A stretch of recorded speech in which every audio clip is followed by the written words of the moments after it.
Your doctor just told you that you need a knee replacement. Before you think about recovery, physical therapy, or getting back on your feet, there's one question that'll probably hit you first. What's this actually going to cost me? I'm Rodney Powell. I'm your Medicare wingman.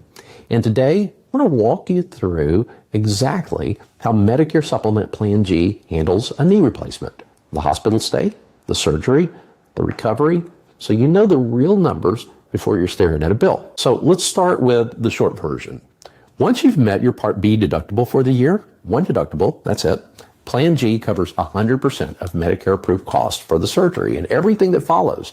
The hospital stay, the surgeon, anesthesia, physical therapy, follow-up visits, all of it. Here's how the billing actually breaks down. The hospital stay itself usually falls under Part A. That's the surgery room, the nursing, the room you recover in. Normally, you'd owe the full Part A deductible. Plan G pays that completely. Then, your surgeon, your anesthesiologist, physical therapy, and any equipment like a walker, those run through Part B. That's normally 20% coinsurance. But once you've met your Part B deductible, Plan G picks up every remaining dollar. Now, let's talk real numbers because this is where it gets serious.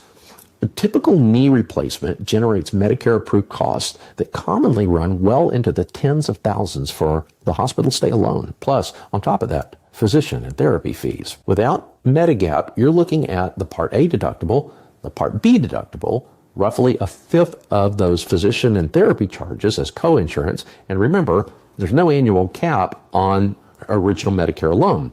So a complicated recovery could push that number even higher. With Plan G, here's your actual bill. The Part A deductible, covered. The Part B deductible, you pay it once. Everything else covered in full. For most people, that single Part B deductible is the entire out-of-pocket cost for the whole surgery and recovery. Sometimes it's even less than that if you already met your deductible for the year. And here's something just as important as the money. Plan G doesn't create a network. You pick your surgeon. You pick your hospital. Anywhere in the country that accepts original Medicare, you're covered. No referrals, no prior authorizations from your Medigap plan standing between you and your doctor's recommendations. A few things worth noting before you go in. Surgery has to be medically necessary by Medicare standards.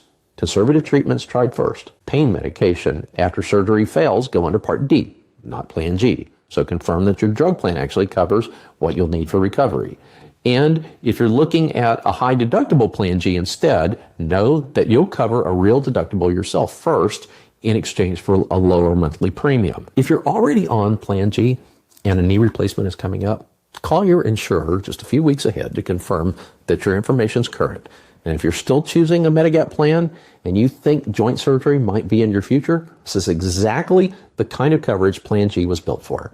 Turning a genuinely large, unpredictable bill into one small number you already know. I'm Rodney Powell. I'm your Medicare wingman.